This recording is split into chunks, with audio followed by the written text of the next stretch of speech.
Que la paix, la grâce, la miséricorde, l'amour et l'assistance de Dieu soient le partage de chacun de vous dans les noms puissants et glorieux de notre Seigneur Jésus-Christ. L'exode de bois depuis Tyr jusqu'à Jaffo, audio numéro 29. Sans plus tarder, je prends la lecture des Écritures.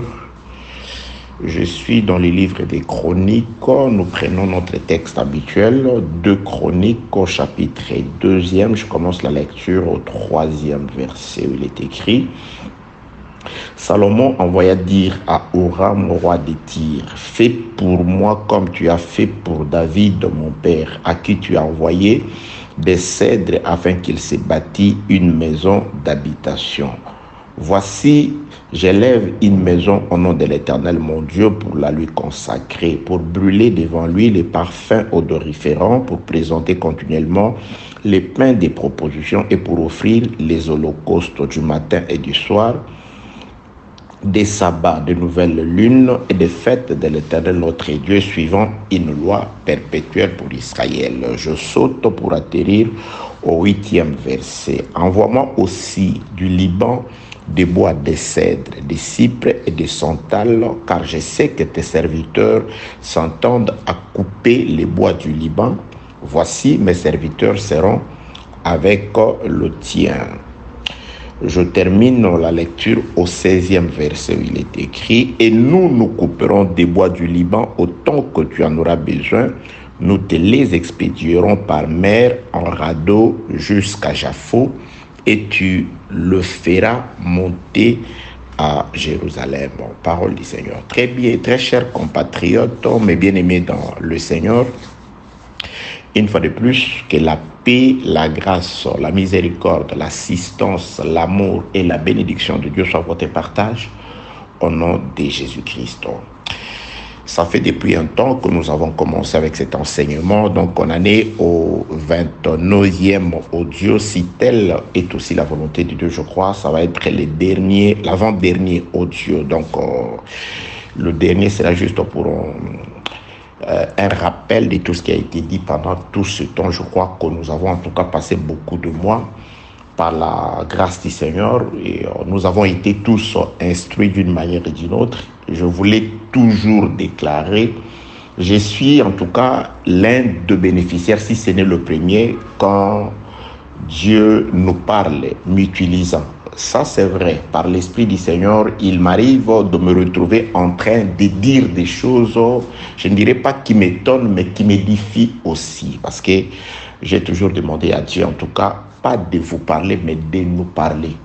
La parole de Dieu est censée me concerner. Dans la loi, vous savez, très chers compatriotes, lorsque la manne tombait au désert, tout le monde, et Moïse, et les sacrificateurs, et les enfants d'Israël, et les chefs du peuple, tout le monde allait dans les camps pour ramasser la manne. Donc, qui que vous soyez, pasteur, évangéliste, docteur, apôtre, prophète, diacre, évêque, ancien, la parole de Dieu concerne tout le monde. Il n'y a qu'un seul législateur, c'est-à-dire un seul qui soit au-dessus de tous, c'est le Seigneur Jésus-Christ. Donc nous sommes tous appelés à écouter la parole de Dieu, à la pratiquer.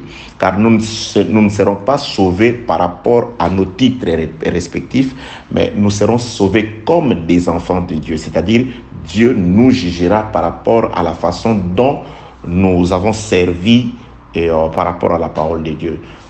Nous serons jugés par rapport à la manière dont nous nous sommes comportés et par rapport à la parole et aux exigences de la parole du Seigneur. Donc, qui que vous soyez, cette parole vous concerne. Donc, ne vous bornez pas seulement à écouter, mais mettez en pratique la parole du Seigneur. Je vais ouvrir une parenthèse comme d'habitude. S'il n'est arrive que de tomber sur cet audio, et il y a des audios précédents, si vous trouvez que ce qui va être dit en ces lieux est intéressant, contactez la personne par qui vous avez reçu cet enseignement. Par elle, il vous sera communiquer les audios manquants. Donc, nous sommes dans cet enseignement intitulé « Les déplacements des bois depuis le pays de Tyr jusqu'à Jérusalem, mais en passant par les ports de Japhos ». C'est ce que nous avons trouvé dans les Écritures, 2 Chroniques chapitre 2, du 3e au 16e verset.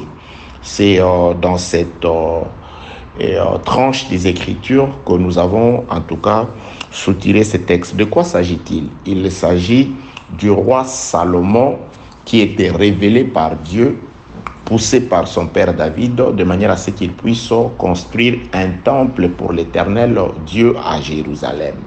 Alors, pour la construction du temple à Jérusalem, Salomon va regarder du côté des païens, du côté des nations. Il va consulter le roi d'une nation appelée Tyr. Tyr, c'est le nom d'une nation. Donc, du temps d'Israël de la Bible, il y avait Israël comme nation, il y avait le pays des Philistins, les Syriens, les Assyriens, les Égyptiens. Donc, parmi toutes ces autres nations, à part la nation israélite, il y avait le Tyrien, les Sidoniens. Même du temps de Jésus-Christ, il parle de Tyr et de Sidon. Donc, c'est des nations aujourd'hui comme la France, la Belgique, la RDC, le Cameroun. Je vous salue de partout où vous êtes, mes bien-aimés qui me suivez de partout, vous qui m'appelez, vous qui m'encouragez, vous qui me bénissez par vos doux mots, par des paroles spirituelles édifiantes. Que le Dieu qui a créé les cieux et la terre vous bénisse, que sa paix soit sur vous, que sa miséricorde vous comble, que l'assistance de Dieu soit votre partage, qu'il écoute les cris de vos cœurs et qu'il accomplisse les désirs de vos cœurs au nom de Jésus-Christ. Donc, très chers compatriotes, Salomon, le roi d'Israël, voulant édifier un temple pour Dieu, il regarde du côté des nations. Il s'adresse à un roi de chez les nations, le roi Huram. Il lui fait une demande. Il lui demande un homme intelligent et habile, de manière à ce qu'il vienne aider dans la sculpture, dans l'ouvrage, concernant l'ouvrage dans la construction du temple. Outre ou à part cet homme intelligent et habile, le roi Salomon précise aussi que du côté des Tyr, il a besoin qu'on lui fasse venir des bois, 3 espèces de bois, les bois de cèdre, les bois de cypre et les bois de santal. Cèdre, cypre et santal, c'est des espèces de bois. Donc, nous connaissons plusieurs. Moi, dans mon pays, la RDC, il y a ce que vous savez, la forêt équatoriale. Il y a beaucoup d'essences de bois là-bas. Il y a le bois rouge, il y a le bois vert, il y a le bois appelé wenge. Donc, il y a une diversité du bois, donc des bois plutôt. Et de ce côté, dans la Bible, dans la forêt du pays de Tyr, le roi d'Israël a besoin qu'on lui fasse venir aussi du bois qui sortent de chez les nations. Et là, il donne la précision. Il n'a pas besoin de bois noir, il n'a pas besoin de bois vert, aussi beau, aussi excellent. Il n'a pas besoin qu'on lui coupe le bois des sycomores. Il a juste besoin qu'on lui fasse, qu'on lui envoie ces 3 espèces de bois, les cèdres, les cypres et les santales. Donc, nous avons dans les Écritures, à l'aide du Saint-Esprit, nous avons compris pourquoi cette précision-là. Donc, confère les audios précédents. Je répète, ça c'est l'audio numéro 29. Donc, il y en a 28 qui précèdent celui-ci. Donc, il nous sera difficile de pouvoir vous expliquer toutes ces choses parce que c'est des prédications qui avaient duré plus d'1 heure. Donc, que la paix, la grâce et la miséricorde de Dieu soient avec vous au nom de Jésus-Christ. Bien-aimés, par le Saint-Esprit, nous avons compris que le fait qu'un temple est construit à Jérusalem et que le bois qui feront partie constituante de ces temples doivent venir de l'extérieur. Nous avons compris que Dieu parlait de ce qui nous arrive aujourd'hui. Nous sommes nés dans ce monde du péché. Par notre première naissance, nous avons participé au péché. C'est des bois qui sont sortis de la terre de Tyr. Mais malgré que ce bois était sorti de la terre de Tyr, À Jérusalem, Dieu connaissait ces bois-là.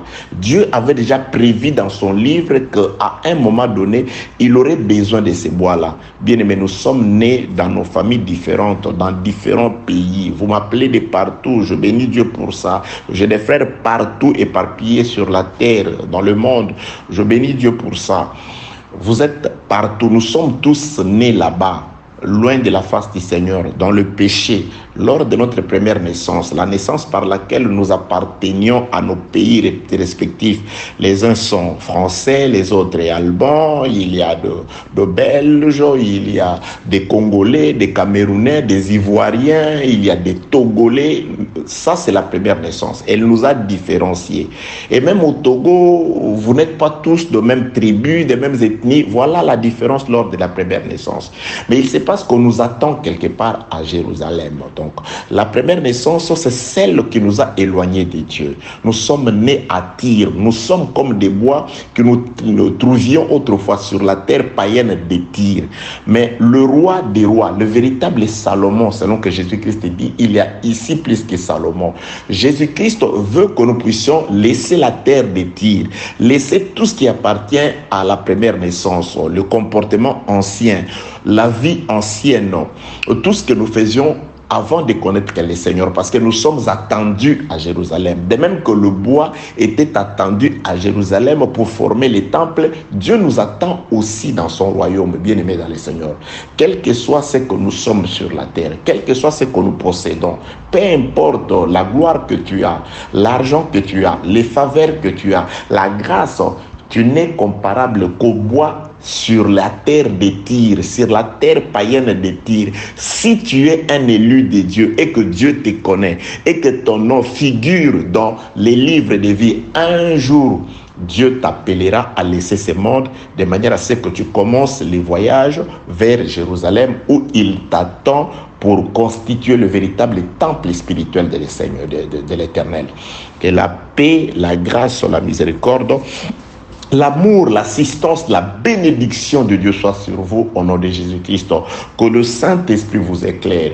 Que la miséricorde de Dieu soit votre partage, bien-aimés dans le Seigneur. Que la grâce de Dieu vous comble. Que Dieu fasse bouillonner dans vos cœurs cet amour de la vérité et qu'il vous accorde par le Saint-Esprit la force de vous débarrasser du péché, de sortir du mal et de marcher selon la parole de Dieu au nom de Jésus-Christ. C'est une bonne chose que de nous interpeller, c'est une bonne chose que de nous féliciter, mais sachez que, bien-aimés dans le Seigneur, si cette parole vient de Dieu, comme vous le confirmez, c'est qu'elle est là pour vous sauver. Elle est là pour vous faire sortir de la mauvaise vie, du mauvais comportement, pour laver vos consciences de manière à ce que vous puissiez marcher avec le Seigneur vers la véritable Jérusalem céleste. Changement de comportement, changement de vie, une conscience toute lavée. Bien-aimés dans le Seigneur, tout ce qui est vieux doit tomber. Tout ce qui est ancien, vous devez laisser. Un enfant de Dieu, c'est celui qui change du jour au lendemain. Un enfant de Dieu, c'est celui qui adopte une bonne conscience et la bonne conscience qui se manifeste par un bon comportement.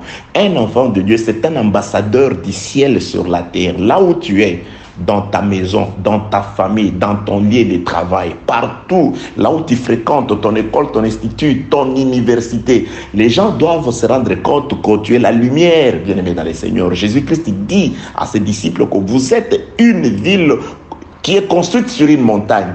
Vous êtes le sel de la terre, un sel qui conserve encore sa saveur. Que la paix de Dieu soit avec vous au nom de Jésus-Christ. Donc, bien-aimés, le bois doit quitter la terre païenne de Tyr pour faire le voyage depuis Tyr jusqu'à Jérusalem. Parce qu'à Jérusalem, les bois formeront les temples du Seigneur. Bien-aimés dans le Seigneur, la parole de Dieu nous est prêchée pas seulement pour que nous soyons capables de bien vivre sur la terre. Bien vivre sur la terre, c'est une bonne chose. C'est les superflus, c'est le reste qui nous sera donné par-dessus. Mais d'abord, Jésus-Christ insiste, il a donné sa vie afin que nous soyons du nombre de ceux qui luttent, de ceux qui se battent pour rechercher et trouver le royaume et la justice de Dieu. Car le royaume de Dieu est au milieu de nous à ces jours à travers la parole de Dieu. Quiconque écoute la parole, garde la parole et prend la décision de marcher selon cette parole, c'est celui pour qui le royaume de Dieu a été envoyé. Et c'est celui pour qui les jardins a été planté. Dieu a planté les jardins pour Adam. Après avoir fini de planter les jardins, il est venu, il a pris Adam et il l'a conduit au jardin. Dieu a préparé le repos pour son peuple. Aujourd'hui, par l'enseignement, il est venu te récupérer des mauvaises vies de manière à ce qu'il te conduise dans le véritable repos qu'il a préparé pour toi au nom de Jésus-Christ. Très chers compatriotes, nous enseignons, nous donnons la connaissance et nous vous exhortons aussi. Car la volonté de Dieu est que vous soyez, comme je suis en train de dire, les ambassadeurs valables du ciel sur la terre. Les ambassadeurs valables de l'amour de Dieu sur la terre. Les ambassadeurs valables de la puissance de Dieu aussi sur la terre. Par nous, que le monde voie que Jésus-Christ a combattu et il est vivant, qu'il soit béni au nom de Jésus-Christ. Alors, très chers compatriotes, les concitoyens célestes, Dieu, par Salomon, exprime la volonté de pouvoir faire venir le bois depuis la terre païenne de Tyr. Le bois doit partir de Tyr et là, une fois que le bois sont coupés sur la terre de Tyr, les Écritures disent que le déplacement, le voyage de bois depuis Tyr jusqu'à Jérusalem se passe sous des formes. La première forme est que depuis Tyr jusqu'à un port nommé Jaffo, les bois voyagent par voie maritime, c'est-à-dire par la mer.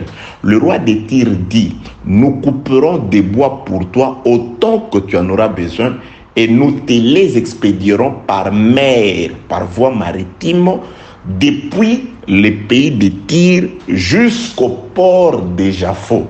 Et les bois seront entassés les uns aux autres, formant ce qu'on appelle les radeaux. Nous avons expliqué toutes ces choses dans les audios précédents. Je crois que l'Esprit du Seigneur nous a aidé à comprendre beaucoup de choses concernant pourquoi les bois doivent-ils voyager, pas de manière solitaire, mais attachés les uns aux autres, formant les radeaux. Dieu de grâce, dans sa miséricorde, nous a vraiment dit beaucoup de choses. Comment se déroulera le voyage? Est-ce que ce sera sur des eaux tranquilles?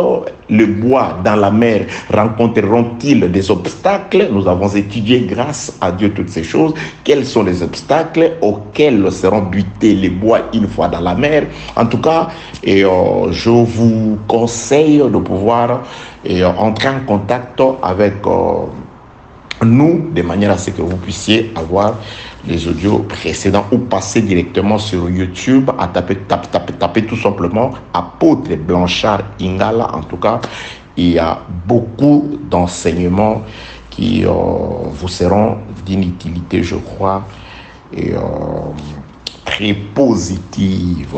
Que la paix, la grâce, la miséricorde, l'amour, l'assistance et la bénédiction de Dieu soient votre partage au nom de Jésus-Christ. Donc, très chers compatriotes, nous sommes en train de parler sur le voyage de bois. Alors, les bois doivent quitter la terre de Tyr jusqu'à Jaffo. Et les Écritures rapportent que c'est à Jaffo que les bois pourront rencontrer face à face celui qui avait ordonné qu'il soit coupé. C'est-à-dire Salomon doit quitter. Vous voyez, le bois quitte Tyr, leur lieu de première naissance, par voie maritime jusqu'à Jaffo. Et à Jaffo, Salomon a aussi abrégé le chemin. Il a quitté Jérusalem, il est descendu jusqu'au port de Jaffo afin de prendre le bois et de les conduire à Jérusalem. Que la paix de Dieu soit avec vous au nom de Jésus-Christ. Comme il n'y a rien d'isolé dans les Écritures, nous avons compris que ceci a déjà été fait. De même que Salomon est à Jérusalem, il envoie la parole et ses serviteurs pour aller chercher les bois dans le pays de Tyr. Il y a eu aussi dans l'ombre, avant Salomon, un certain Abraham. Abraham avait aussi envoyé sa parole et son serviteur pour aller chercher l'équivalent de bois, c'est-à-dire une femme pour son fils Isaac.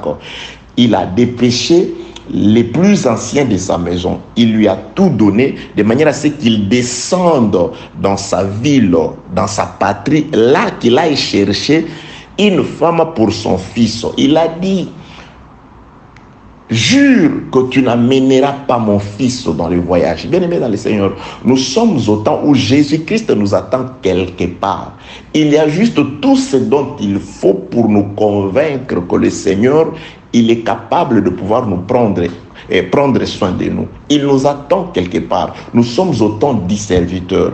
De même qu'à Tyr, c'était des serviteurs de Salomon qui étaient ensemble avec les Tyriens en train de couper les bois. Donc les bois, quand ils sont à Tyr, ils se rendent compte de la volonté de Salomon à travers les paroles et les actes des serviteurs. C'est pourquoi nous qui sommes serviteurs de Dieu, ce ne sont pas seulement nos paroles, mais c'est aussi nos actes, notre manière de vivre, notre manière d'être, notre comportement. Bien-aimé dans le Seigneur, un ministre de Dieu, c'est un ambassadeur du ciel. Et il représente le royaume des cieux sur la terre à travers la parole, les verbes, bien-aimé dans le Seigneur. Une parole vérifiée dans les Écritures et aussi à travers son comportement. Le comportement et la parole. C'est pourquoi les Tyriens, les arbres de la forêt, ils écoutent la voix de Salomon par les serviteurs et ils voient aussi le travail, comment ils travaillent. Que la paix de Dieu soit avec vous au nom de Jésus-Christ. Donc sur la terre des Tyr, là, le bois ne peut pas encore se rencontrer avec Salomon. Pour voir Salomon, le bois doit voyager. Aujourd'hui, nous connaissons les seigneurs par la voix. On ne l'a jamais vu. Le frère Pierre le dit. Vous êtes heureux parce que vous avez cru à ces dieux, à ces Jésus que vous n'avez jamais vu avec les yeux. Jésus-Christ pouvait déjà le dire à cet homme de Thomas. Heureux sont ceux qui croiront sans avoir vu. Donc nous, on n'a pas vu le Seigneur. Nous avons juste entendu. Nous entendons sa voix. Nous entendons cette voix puissante, j'ai toujours dit. La voix de Jésus-Christ, c'est une voix remplie de pouvoir. C'est une voix remplie d'autorité. C'est pourquoi Jésus-Christ a renfermé tout pouvoir dans sa voix, c'est-à-dire dans la parole. Il dit: ceux qui auront la foi, la confiance, qui croiront en mes paroles, ce sont ceux à qui le pouvoir a été donné de marcher sur les serpents, de marcher sur les scorpions, de marcher sur toute la puissance de l'ennemi. Vous voyez, nous sommes au temps où la puissance, le pouvoir, l'autorité a été renfermée dans la voix, dans la parole de Dieu. Quiconque entend la voix du Seigneur ne peut pas endurcir son cœur, parce que cette voix-là, pour les élus, c'est un marteau qui vient briser le roc. L'incrédulité du cœur. Un élu incrédule, lorsqu'il écoute la parole, il n'endurcit pas son cœur. Il comprend que ça, c'est la voix du bon berger.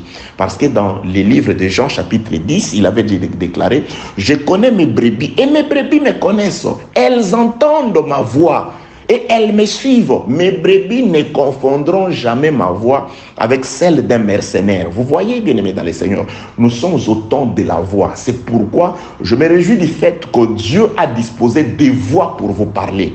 Dieu a disposé des instruments pour vous parler. Et lorsque vous entendez ces instruments crier et que vous reconnaissez la voix du berger, vous n'endurcissez pas vos cœurs, bien-aimés dans le Seigneur. Vous ne restez pas dans la mauvaise vie. Vous ne restez pas accrochés aux choses vieilles, aux choses anciennes. Que la paix de Dieu soit avec vous au nom de Jésus-Christ. Que la puissance du Saint-Esprit vous arrache du mal au nom de Jésus-Christ. Donc, bien-aimés, cette différence, elle est vraiment détail. Lorsque les bois sont à Tyr, le bois se contente de la voix. Le bois se contente de l'enseignement. Le bois se contente des exhortations. Les bois ne cherchent pas à voir le visage de Salomon avant de commencer ou de finir le voyage, bien-aimé dans le Seigneur. Aujourd'hui, il y a des gens qui disent: voilà, c'est moi qui suis Jésus, c'est moi qui suis Dieu. Les hommes sont vraiment courageux. Il y a des hommes qui se disent: eux, c'est Dieu. Que la paix de Dieu soit avec vous. Malheureusement, il y a des gens qui les suivent. Hein. Vous voyez les gens qui suivent ces gens-là. Ces gens qui disent que eux... Oui, quelqu'un au Bénin là-bas, au frère béninois. Il y a une femme, j'ai suivi sur YouTube, une femme qui se disait, elle c'est Dieu. Et elle a elle a ses évêques. En tout cas, vraiment... Que la paix de Dieu soit avec vous au nom de Jésus-Christ. Donc, j'étais en train de dire, très chers compatriotes dans les célestes, que nous sommes appelés comme des bois à réaliser un exode, un déplacement, bien-aimés dans le Seigneur. J'ai toujours dit, les problèmes de Dieu, quand il te trouve esclave, il ne vient pas seulement pour te délivrer, pour que tu restes dans ces pays-là. Lorsque Dieu descend, après avoir vu la souffrance de ses enfants d'Israël, après avoir entendu leurs cris, quand il était descendu en Égypte, je cite un livre d'Exode chapitre 3e, il était descendu non seulement pour les délivrer, mais pour le faire sortir aussi de là, pour leur faire commencer la marche. Nous devons avancer avec Dieu. Nous devons aller avec Dieu de progrès en progrès. Bien aimé, la connaissance doit augmenter. La grâce doit augmenter, la crainte de Dieu doit augmenter, la vie des prières doit augmenter, la vie des sacrifices doit augmenter.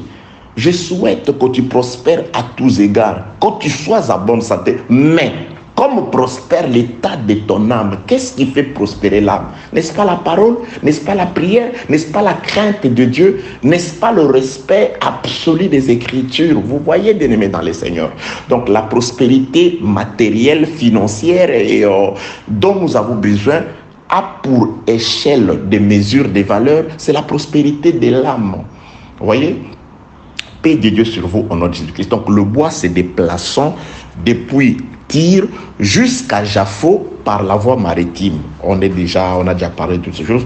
Lorsque le bois arrive dans le port de Tyr, les Écritures rapportent là, il y a Salomon qui avait déjà quitté le ciel. Il avait déjà quitté Jérusalem. Il est descendu à Tyr. J'étais en train de dire, les plus anciens de la maison d'Abraham, lorsqu'il réalise son voyage, il n'est accompagné que de présents ainsi que des paroles et la connaissance concernant Abraham et son fils. Il arrive dans la maison de Rebecca après avoir croisé celle-ci près de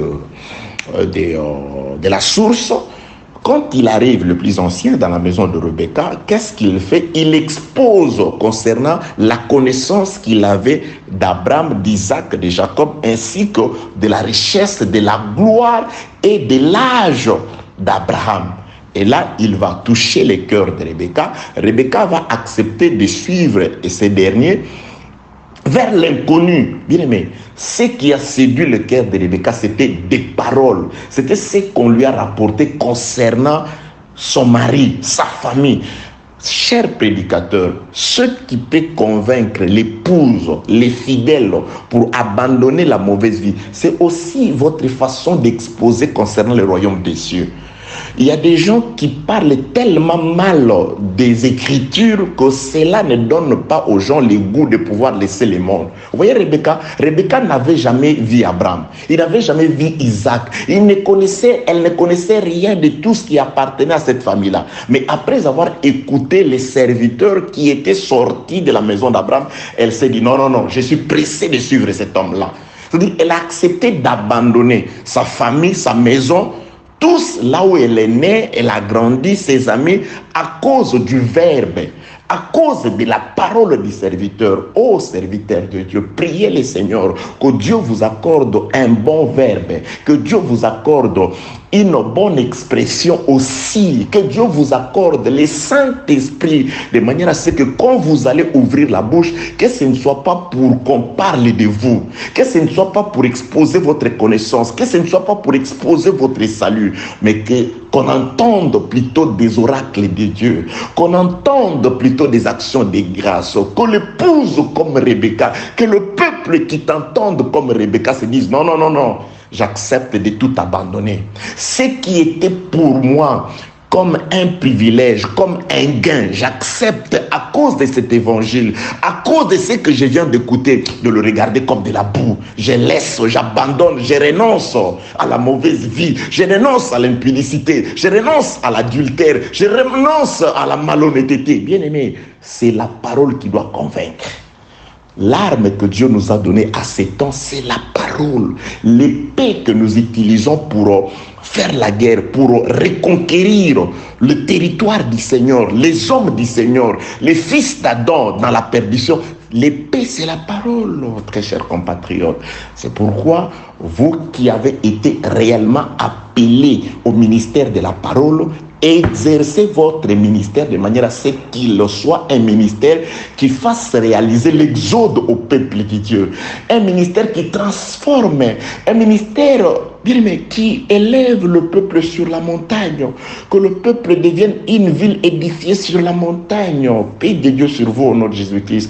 Que Dieu bénisse et fortifie ses serviteurs. Que Dieu bénisse et fortifie une fois de plus ses serviteurs. Ceux qui ont à cœur plutôt d'annoncer l'évangile. Ceux qui travaillent réellement pour l'évangile. Et non des quipudes qui ne se promènent que pour l'argent. Et non des quipudes qui n'organisent des enseignements que parce qu'ils veulent assouvir certains de leurs désirs charnels. Paix de Dieu sur vous, ministres de Dieu. Paix de Dieu sur vous, enfants de Dieu. Ceux qui écoutent l'évangile. Ceux dans le cœur desquels Dieu fait bouillonner le feu après qu'ils aient écouté la parole du Seigneur. Que Dieu vous accorde la force de vous relever. Que Dieu vous accorde la force d'abandonner le mal au nom de Jésus-Christ. Très chers compatriotes, et nous sommes en train aussi de faire le résumé parce que nous chitons déjà. Et voilà, oui, je l'avais annoncé au début, c'est le 29e audio. En tout cas, je ne dépasserai pas le 30 audio. Vous savez, c'est la première fois où on arrive jusqu'au audio numéro 29. Hein. D'habitude, c'est 15, 16, 20, même 20, c'est déjà beaucoup. Mais là, nous trouvons tellement attrayant, même 30, donc... parce que nous serons obligés d'abréger pour... voilà, parce qu'il y a beaucoup de choses à dire. Hein. Là, nous passerons, je crois, certainement par des exhortations. Si la grâce du Seigneur permet à ce que Dieu nous exhorte à travers votre frère que je suis, ça va être une très bonne chose. Car l'objectif a toujours été celui de pouvoir vraiment vous convaincre que Jésus-Christ est la vie, le chemin et la vérité. Il n'y a qu'en Jésus-Christ et par Jésus-Christ que vous pouvez avoir la vie et que vous verrez le chemin qui vous conduit à la vérité, cette vérité qui vous affranchit de toutes choses. Donc, très chers compatriotes, l'objectif du voyage depuis Tyr par voie maritime, c'est d'atteindre les ports de Japheth. C'est-à-dire, nous sommes en train de voyager. Nous avons été coupés après avoir écouté l'évangile de Jésus-Christ, comme Israël, après avoir écouté la voix de Dieu, la mort de l'agneau. Israël doit sortir, il fait ses bagages, il doit déguerpir du pays de l'Égypte. Le plus ancien de la maison d'Abraham, qui conduit Rebecca après avoir convaincu cette dernière de pouvoir laisser sa famille, ses amis, tout ce qui lui était pour elle comme gain, intérêt, privilège de suivre cet individu inconnu pour lui, c'était juste à cause du verbe. Et le verbe de l'inconnu va donner à Rebecca, en cours de route, la connaissance d'Isaac. À tel enseigne que Rebecca, dans les champs, il voit Isaac. C'est Rebecca qui remarque, n'est-ce pas là mon Seigneur Isaac? C'est-à-dire, on lui avait déjà donné un portrait d'Isaac. Bien aimé, quand nous vous enseignons, nous avons pour objectif de vous donner déjà un portrait de Christ. Donc, on vous explique tellement sur Jésus à travers la parole que vous vous représentez déjà c'est que Jésus. Attention, la représentation, c'est parce qu'il y a certaines personnes, quand ils prient le Seigneur, ils ont dans la tête les visages de certains acteurs de Hollywood qui nous ont interprété des films de Jésus. Il y a certaines personnes qui ont même ces photographies-là chez eux à la maison. Allez. Que la paix de Dieu soit sur vous en Jésus-Christ. Jésus-Christ dont je vous prêche, c'est la parole, bien-aimé. Avoir la représentation de Jésus, c'est avoir la connaissance exacte de ce que Dieu veut. car Jésus, c'est l'expression de la volonté de Dieu. Or, la volonté de Dieu aujourd'hui est exprimée par la parole. Écoutez la parole, gardez la parole, comprendre la volonté de Dieu, marcher selon la parole du Seigneur. C'est ça, avoir l'image de Jésus. L'image de Jésus, la photo de Jésus, c'est la parole. Connaître le Seigneur, c'est connaître, maîtriser la parole. C'est que Dieu veut que nous fassions comme ses enfants. Et c'est que Dieu veut que nous ne fassions pas parce que nous sommes son peuple. Au peuple de Dieu, il trace toujours une limite, une ligne jaune. Une ligne, allais-je dire, jaune, qu'on ne doit pas franchir. Dieu donne toujours à son peuple comment vous allez vous habiller, qu'est-ce que vous allez manger, qu'est-ce que vous allez boire. Oui. Ok, le plus ancien, conduisant Rebecca, il ne la conduit pas jusqu'au palais. Il va conduire Rebecca jusqu'au champ. Et Isaac va abréger les chemins. Isaac va laisser la tente de sa maman. Il va descendre jusque dans le champ. Et Rebecca, qui quitte chez elle, la rencontre. Le point de rendez-vous, c'est le champ. Vous voyez, les bois tirent pour aller à Jérusalem. Mais les bois ne parviendront pas jusqu'à Jérusalem seuls. Le lieu de rendez-vous, c'est la ville de Japhos. Japhos, c'est à Japhos que Salomon va quitter Jérusalem. Il descend jusqu'à Japhos et les bois vont quitter Tyr jusqu'à Japhos. Vous voyez, de même qu'entre Rebecca et Isaac, le lieu de rendez-vous, c'était les champs. C'est dans les champs qu'ils se rencontrent. Là, fin de la mission du serviteur le plus ancien, c'est Isaac lui-même, le mari qui va prendre son épouse pour la faire monter jusque dans la tente de sa maman et pour l'y aimer. Donc les bois aussi qui quittent Tyr, on leur dit dans la tête, vous allez jusqu'à Jérusalem. Mais vous allez à Jérusalem en passant par les champs. Les champs, c'est Japhos. Donc à Japhos, là Salomon vient vous chercher. C'est Salomon qui connaît comment faire de manière à ce que pour vous faire parvenir jusqu'à Jérusalem. Que la paix de Dieu soit avec vous au nom de Jésus-Christ. Donc, aujourd'hui, nous allons comprendre quelque chose sur Japhos. Japhos, nous avons dit la fois passée, c'est le port désiré. Donc, Dieu, lorsque le peuple qui était descendu dans la mer, je suis dans le livre de Psaumes, chapitre 107, et qu'ils ont vu des tumultes et consorts. L'eau s'était fâchée, révoltée contre eux, lorsqu'ils ont crié à l'Éternel, et que l'Éternel avait apaisé les eaux, il les a conduits, disent les Écritures, au port désiré. Donc les ports désirés, parce que les ports qu'avait désiré Salomon pour qu'on puisse débarquer le bois, c'était Japhos. Donc Japhos, c'est les ports désirés où Dieu nous conduit. Les ports désirés pour les plus anciens de la maison d'Abraham, où il fallait qu'il conduise Rebecca, c'était les champs. Là où Rebecca allait rencontrer l'homme. Et le bois, leur port désiré, c'est la ville de Japhos, ou c'est les ports de Japhos. Qu'est-ce qui est arrivé plus tard dans les Écritures? Japhos, il y a un événement qui est arrivé à Japhos. Lisons cet événement-là. Je suis dans le livre de Jonas, chapitre 1er. Le livre de Jonas, prophète Jonas, chapitre 1er. Ok, je suis arrivé. Jonas, chapitre 1er. Je commence au premier verset. La parole de l'Éternel fut adressée à Jonas, fils d'Amittai, en ce mot. Lève-toi, va à Ninive, la grande ville, et crie contre elle, car sa méchanceté est montée jusqu'à moi. Et Jonas s'éleva pour s'enfuir. Écoutez très bien. Dieu l'envoie à Ninive, mais Jonas veut s'enfuir loin de cette volonté de Dieu, loin de la face de Dieu. Qu'est-ce que Jonas va faire pour s'éloigner de Dieu? Ça, c'est la précision. Jonas, en allant à Ninive, il resterait devant la face du Seigneur. Car rester devant la face du Seigneur, c'est marcher selon la parole. Lorsque Dieu vous demande de faire quelque chose, ou que vous fassiez le contraire, donc là, vous vous êtes enfui, vous êtes séparé de Dieu. Marcher avec Dieu comme Noé, selon qu'il est écrit, il marchait avec le Seigneur, c'est-à-dire c'est obéir à la parole. Qui marche avec Dieu, c'est celui qui marche selon la parole. C'est celui qui obéit à la parole du Seigneur. C'est cette personne qui marche avec Dieu. Donc là, Jonas voulait carrément aller dans la direction contraire à celle lui indiquée par Dieu. Donc, il s'enfuyait loin de la face du Seigneur. Qu'est-ce qu'il a fait pour manifester l'exécution de sa volonté? Jonas, au chapitre 1, le verset 2.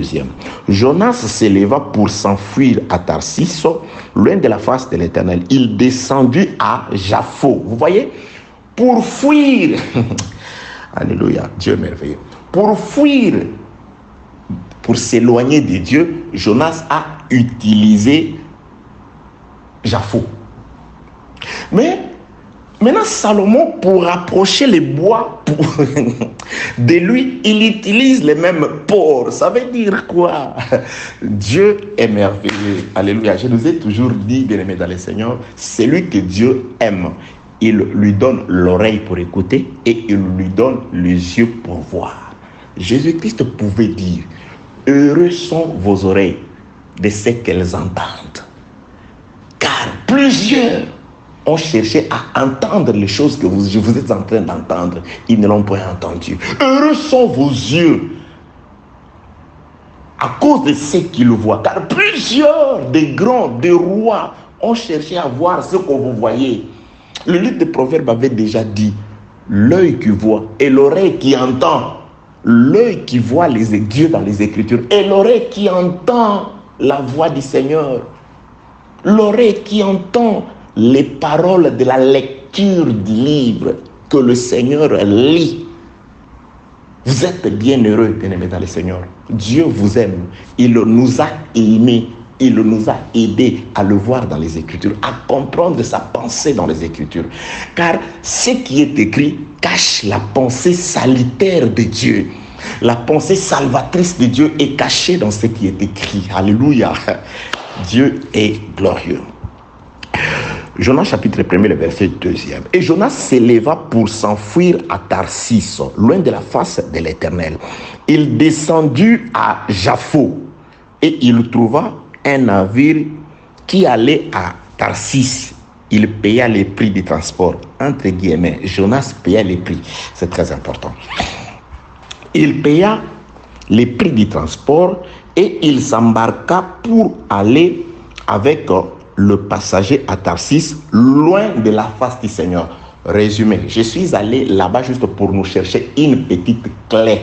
Parce que nous savons que le bois, lorsqu'il quitte la terre de Tyr, 2 Chroniques chapitre 2, verset 16e, le port de débarquement où le bois sont débarqués pour se retrouver avec l'ordonnateur, les constructeurs, le maître, le chef d'œuvre, le plus grand de tout le roi, le plus sage et le plus intelligent de tout le roi Salomon, c'est à Jaffo. Jaffo, c'est la rencontre entre les bois et Salomon le roi. Mais Jaffo avait aussi servi de port où quelqu'un, un enfant de Dieu, un prophète de Dieu a embarqué pour s'éloigner de Dieu. Jaffo rapproche, suivez très bien, alléluia. Jaffo rapproche les bois de Salomon. Jaffo a éloigné un prophète de Dieu. Le même port, les mêmes ports a servi pour les rapprochements entre les bois qui sont venus de Tyr et Salomon. Donc, c'est-à-dire un port qui va servir de rapprochement entre nous qui sommes nés dans une terre païenne. Nous sommes nés dans les péchés quant à notre première naissance. Nous avions une mauvaise vie, une mauvaise conscience autrefois. Nous servions des dieux qui ne l'étaient peut-être que de nom et non de nature. Nous étions éloignés de Dieu, sans alliance, à Jaffo, à Tyr là-bas. Mais les ports qui nous rapprochent, qui nous réunissent, qui nous rassemblent de Jésus-Christ, le véritable Salomon, s'appelle Jaffo. Mais ce même port de Jaffo a aussi servi pour éloigner un homme de la face de Dieu. Donc, Jaffo peut jouer des rôles. Alléluia. Jaffo peut vous éloigner de Dieu, comme Jaffo a été utilisé par Jonas pour s'éloigner de Dieu, de la face du Seigneur. Jaffo peut aussi vous rapprocher de Dieu. Alléluia. Que Dieu soit loué. Mais nous avons compris que Japhos, c'est les ports désirés. Nous ne verrons pas Salomon si nous n'arrivons pas à Japhos. Mais aussi, s'il n'y avait pas Japhos, Jonas ne se serait pas éloigné de Dieu. Un seul port qui rapproche les uns et qui éloigne les autres. Oh oui, bien-aimé, je manierai dans 2, 3, 4, plusieurs sens pour parler de Japhos aujourd'hui. Le Japhos qui peut soit vous éloigner de Dieu, soit vous rapprocher de Dieu, c'est cette parole. Le frère Paul ne dit-il pas que cet évangile, cette parole que nous vous prêchons, ce n'est pas une parole qui dégage la même odeur pour tout le monde. Non, cette parole, elle dégage l'odeur de vie pour ceux qui sont prédestinés à la vie. C'est-à-dire, c'est la parole qui rappelle à Dieu, le Fils de l'éternité, la parole de Dieu que vous écoutez. Parce que lorsqu'elle est enseignée, c'est la même parole qui touche au cœur de certains qui disent non, non, non, non, non. Il y a même de ceux qui nous appellent, il y a de ceux qui nous écrivent, oh, je bénis le Seigneur, qui confessent le péché, qui prient avec nous, qui demandent la prière. Oui, parce qu'après avoir écouté, après avoir rencontré Japhos, vous êtes les bois de cèdre, de cypre et de santal. Japhos sert à vous rapprocher du Seigneur. Mais le frère Paul dit, cet évangile, la parole ne sert pas seulement à dégager l'odeur de la vie. L'odeur de la vie, c'est pour le prédestiné à la vie. C'est pour les cypres, les cèdres et les santales. Mais la parole peut aussi servir d'odeur de mort pour ceux qui ne sont pas prédestinés à la vie. Je m'avais donné, vous savez combien de prédicateurs aujourd'hui, des pasteurs entre guillemets dans les églises, utilisent la parole de Dieu pour estorquer de l'argent aux gens. Combien de pasteurs, ils sont pasteurs aujourd'hui, ils passent dans des télés et consorts partout, ils voyagent, ils utilisent la parole de Dieu pour escroquer, je parle d'abord pour exprimer, assouvir leurs désirs. Combien de pasteurs utilisent la parole du Seigneur pour faire du mal, pour détruire la vie des femmes, d'autrui et consorts? La parole de Dieu, juste la parole. Les gens y vont pour la parole, mais là, il se trouve que Japhos, pour ces pasteurs-là, devient le port qui éloigne les gens de la face du Seigneur. Que la paix de Dieu soit avec vous au nom de Jésus-Christ. Très chers compatriotes, écoutez ce que le frère Pierre dit. Je suis dans 2 Pierre chapitre 2, le verset 18. Je commence au 17e verset. 2 Pierre chapitre 2, je commence la lecture au 17e verset. Écoutez, ne vous perdez pas. Je suis dans l'explication de Japhos. Pourquoi Japhos? Parce que Japhos, c'est les ports de débarquement des bois. Les bois qui quittent la terre de Tyr, direction Jérusalem, mais c'est à Japhos que le bois vont rencontrer Salomon. Ils vont enfin s'embrasser avec Salomon. Ils auront enfin le plaisir, le privilège de pouvoir se rencontrer avec celui dont ils n'entendaient que la voix. Parce que c'est Jésus dont nous n'entendons la voix aujourd'hui à travers Blanchard et les autres serviteurs de Dieu. La promesse que nous les verrons face à face, tel qu'il est. Mais pas ici, pas pendant que nous sommes en marche. Nous arriverons quelque part dans la perfection, lorsque nous aurons atteint la perfection, la stature parfaite de Christ. C'est alors qu'on pourra les voir tel qu'il est. Nous les verrons face à face. Là, c'est à Japhos. Mais les mêmes Japhos aussi avait servi autrefois pour éloigner un enfant de Dieu, un prophète.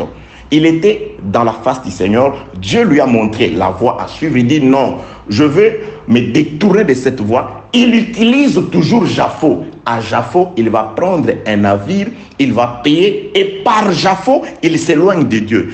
Par Japhos, nous nous rapprochons de Dieu. Je nous dis que Japhos, c'est la parole. Cette parole, elle est salutaire pour les prédestinés à la vie. C'est l'évangile du salut.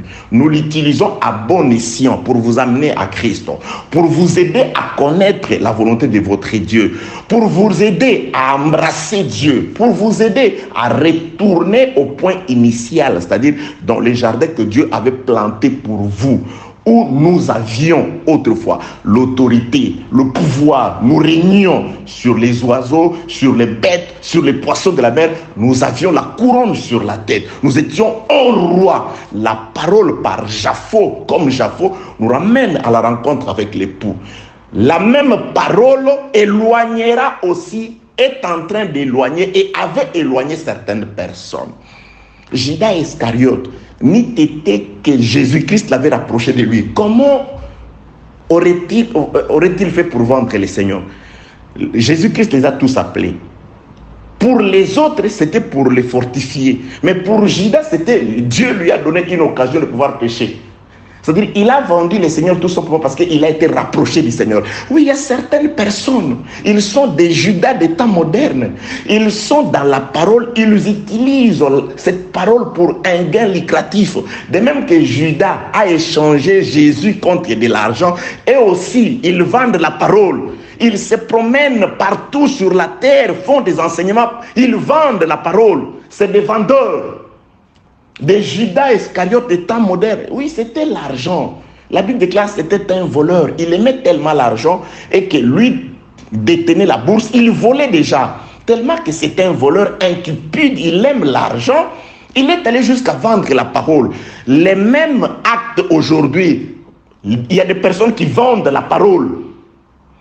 Ok, 2 Pierre chapitre 2. Japhos rapproche les gens de Christ. Japhos éloigne aussi certaines personnes de la face du Seigneur. La parole sauve les prédestinés à la vie. La parole condamne les prédestinés à la mort. Mais ils ne pouvaient pas être condamnés si la parole ne les avait pas approchés d'elle. La parole est salutaire pour les uns. Il sert aussi de témoignage contre les autres, afin que vous ne disiez pas que je n'avais pas écouté. Je n'ai jamais écouté cet évangile-là. Tu l'écoutes, tu l'entends. 2 Pierre chapitre 2, je commence la lecture au 17e verset. Ces gens-là, ils parlent de faux prophètes, de faux apôtres, de faux prédicateurs. Les frères Pierre parlent d'eux ici. Si vous commencez la lecture au premier verset, vous allez mieux comprendre ces choses. Faute de temps, je commence la lecture au 17e verset. Ces gens-là sont des fontaines sans eau, des nuées qui chassent un tourbillon. L'obscurité des ténèbres leur est réservée. Avec des discours enflés de vanité, ils amorcent par la convoitise de la chair, par la dissolution, ceux qui viennent à peine d'échapper aux hommes qui vivent dans l'égarement. Ils leur promettent la liberté quand ils sont eux-mêmes esclaves de la corruption. Car chacun est esclave de ce qui triomphe de lui. Bien-aimés dans le Seigneur, il y a certaines personnes. Écoutez, je vais juste prendre une petite parenthèse dans cette écriture. Nous rentrerons dans l'explication des Japhos. Je voudrais nous dire ici, je suis en train d'insister. Partout où vous allez écouter la parole de Dieu, premièrement, ce n'est pas partout où on parle de Jésus que Jésus, le Sauveur, le Créateur des choses de la terre, est là. Non, il y a des gens qui utilisent le nom de Jésus-Christ tout simplement parce qu'ils ont besoin de l'argent, ils ont besoin de se jouer des jeunes filles, ils ont besoin, je ne sais pas, de la gloire, ils ont besoin... Oui, le nom de Jésus est utilisé dans plusieurs objectifs.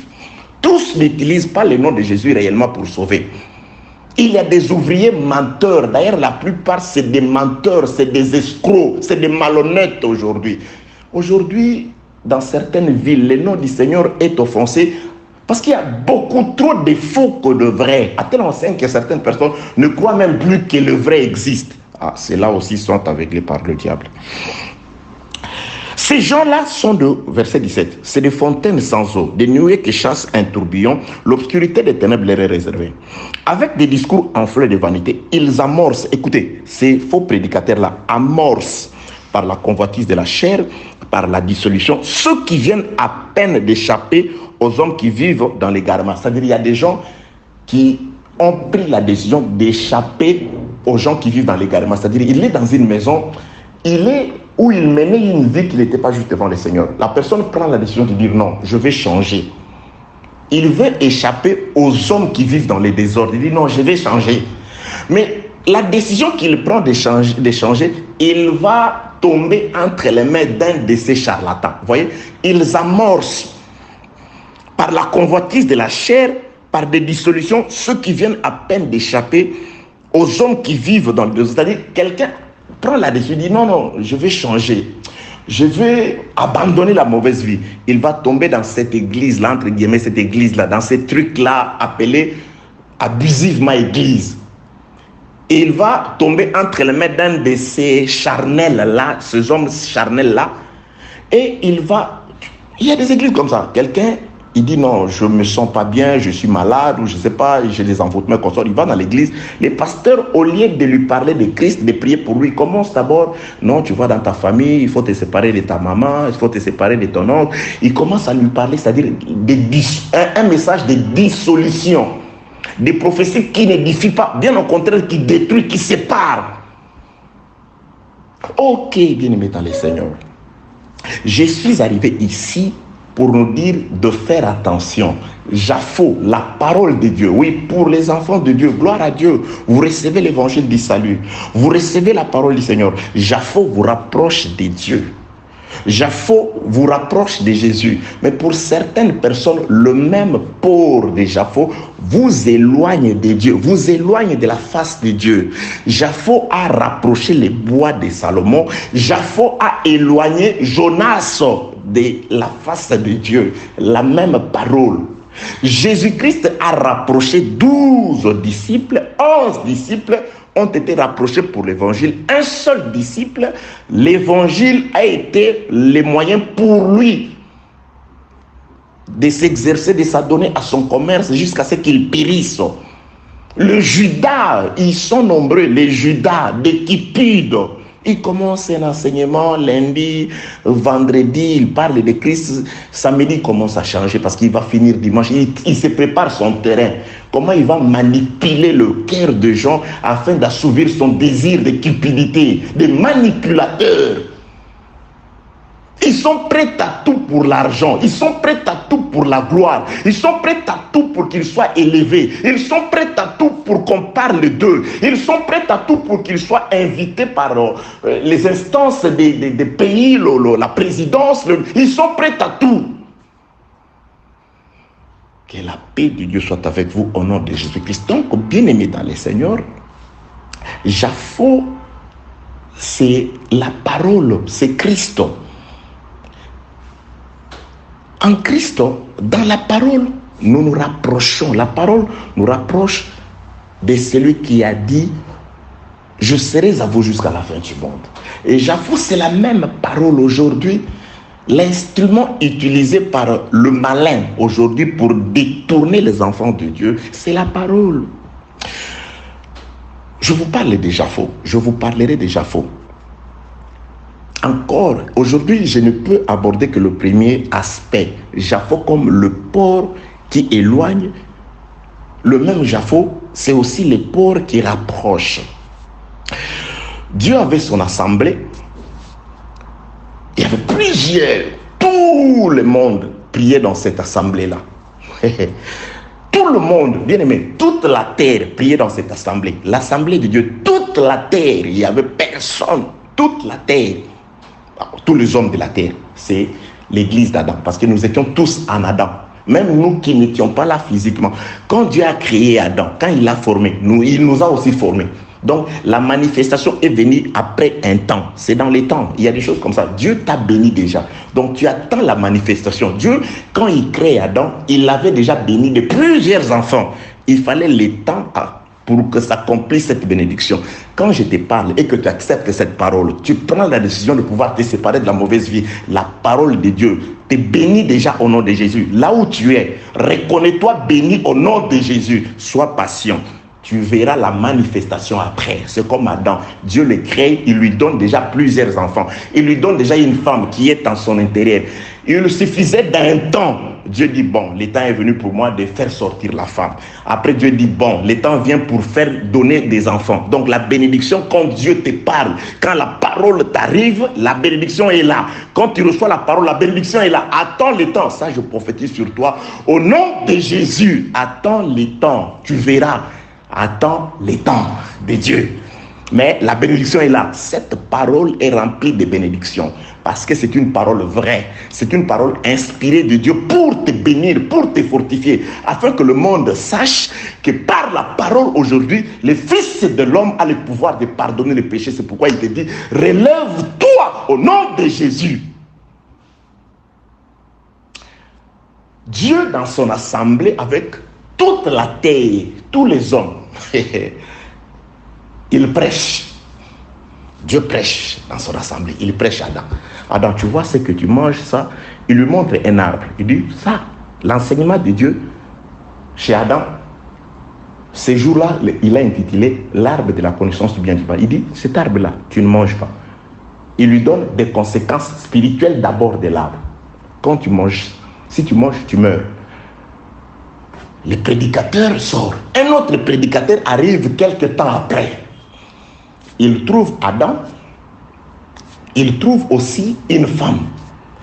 Il entre, il prend la même prédication, bien aimé, la même prédication que Dieu a présentée à Adam, l'arbre de la connaissance du bien et du mal. Il dit, tu vois cet arbre-là, ne mange pas. Le jour où tu mangeras, tu mourras. Le diable, quand il vient maintenant prêcher à la femme, il prend la même prédication, le même arbre, bien aimé, la même Bible que j'utilise, c'est la même Bible que ces faux-là utilisent. Dès Corinthiens chapitre 11, c'est des faux ouvriers. Ils se déguisent en apôtres de Jésus. Ils utilisent la même prédication. Le diable vient avec la même, les serpents amènent la même prédication, le même arbre. Le serpent n'a pas présenté à Ève un autre arbre, non. Cet enseignement de Dieu, il dit, tu vois cet arbre-là, le jour où toi tu en mangeras, tu ne mourras pas. Tu ne mourras pas. Vous voyez? Dieu parlait d'abord de la mort spirituelle. Lui, il vient parler de la mort physique. Parce que le jour où ils ont mangé, physiquement, ils ne sont pas morts. Ils pouvaient se dire, mais Dieu avait trompé. Mais les conséquences sont arrivées plus tard. Ces jours-là, quant à la chair, les jours naturels, ils ne sont pas morts. Ils ont encore vécu jusqu'à Adam, jusqu'à 930 ans. Ils mouraient. Elle pouvait dire, voilà, on ne meurt pas. Quant à la chair, bien aimé dans le Seigneur, il y a des choses, tu continues dans le mal, tu continues dans les péchés. Tu n'as pas encore vécu les conséquences, et tu es à l'aise. Mais tu finiras par vivre les conséquences, car le salaire du péché, c'est la mort. Donc je voudrais tout simplement dire, Dieu utilise la parole. Il utilise Japho pour nous rapprocher, nous le bois qui sommes sortis des Tyr, pour nous rapprocher de lui. Et des faux prédicateurs aussi utilisent toujours cette parole pour éloigner les hommes méchants de Dieu. Combien de gens aussi, aujourd'hui plutôt, ont dévié, ont pris une mauvaise direction parce qu'on leur a mal prêché, expliqué la parole. Il y a des gens qui se sont séparés de leurs, il y a des gens qui ne supportent plus leurs parents, leurs enfants, je ne sais pas. Il y a des gens qui se sont isolés, il y a des gens qui ne mangent plus certaines choses. C'est terrible les dégâts que cause la parole, bien-aimée. Il y a des guerres aujourd'hui au nom de Dieu. Guerre sainte au nom de Dieu. Il y a des gens qui ne reçoivent au nom de Dieu. Au nom de mon Dieu, on m'a dit que tu es sorcier. Au nom de Dieu, je ne te donne pas le travail. Au nom de Dieu, je te chasse du travail. Au nom de Dieu, je ne m'habillerai plus en rouge. Au nom de Dieu, je ne m'habillerai qu'en blanc. Au nom de Dieu, j'ai trouvé quelqu'un, lui, il n'utilise que des papiers blancs et des stylos verts. Parce qu'il dit, le vert et le blanc, ce sont des couleurs sacrées de son église. Il y a des gens, ils peuvent s'habiller et il y a toujours un signe rouge. Il y a des gens qui se promènent avec les photos de leur pasteur sur la torse. Il y a des gens, au nom de la parole, Japho rapproche les bois, Japho éloigne les gens aussi. Faites attention à l'utilisation des Japho. La parole, c'est comme une épée. Cette épée circoncis, cette épée tue. Japho rapproche les bois qui sortent des Tyr. Japho éloigne Jonas de la face de l'Éternel. À partir de Japho, Jonas s'en va loin de Dieu. À partir de Japho, les bois s'approchent de Dieu, s'approchent de Salomon, la parole de Dieu. C'est pourquoi que ceux qui prêchent la parole, bien aimé, prêchez avec, cherchez la précision. Si Ne prêchez pas seulement parce que vous devez prêcher. Priez Dieu. Soyez sûr de ce que vous dites. Recherchez des bases sur ce que vous voulez dire. Est-ce que vous êtes vraiment appelé à prêcher? Peut-être que Dieu vous voit un businessman, Dieu vous voit un informaticien. Vous passez peut-être, je dis peut-être, à côté de votre véritable appel. Juste par passion, parce que vous avez grandi dans la maison, il y a eu des pasteurs, ou vous avez été très souvent avec cet ami pasteur, ou vous voulez aussi devenir prédicateur. Est-ce que vous êtes vraiment sûr que c'est à ça que Dieu vous a appelé? Vous n'allez pas utiliser Japhot pour éloigner les gens de Dieu. Vous n'êtes pas sûr qu'en devenant prédicateur, comme vous le proposent ces pasteurs-là, je reçois des témoignages de partout. Il y a ces bien-aimés là qui m'entendent.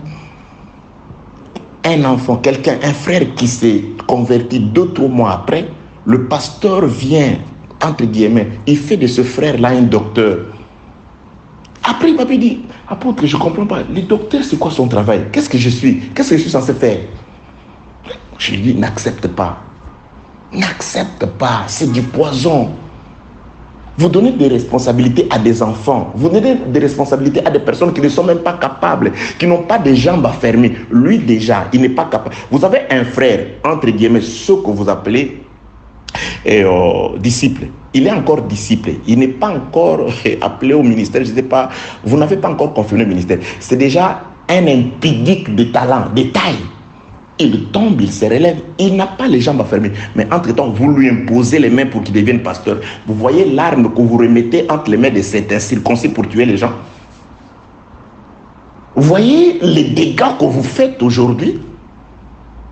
Parce que vous avez remis la licence de la médecine à quelqu'un qui n'en avait pas le capacité. Alors maintenant, il est en train de tuer dans des polycliniques partout. Et vous, qui lui avez remis ces diplômes-là, qui avez attesté sa mémoire, vous ne voyez pas que vous participez, vous êtes un meurtrier comme lui?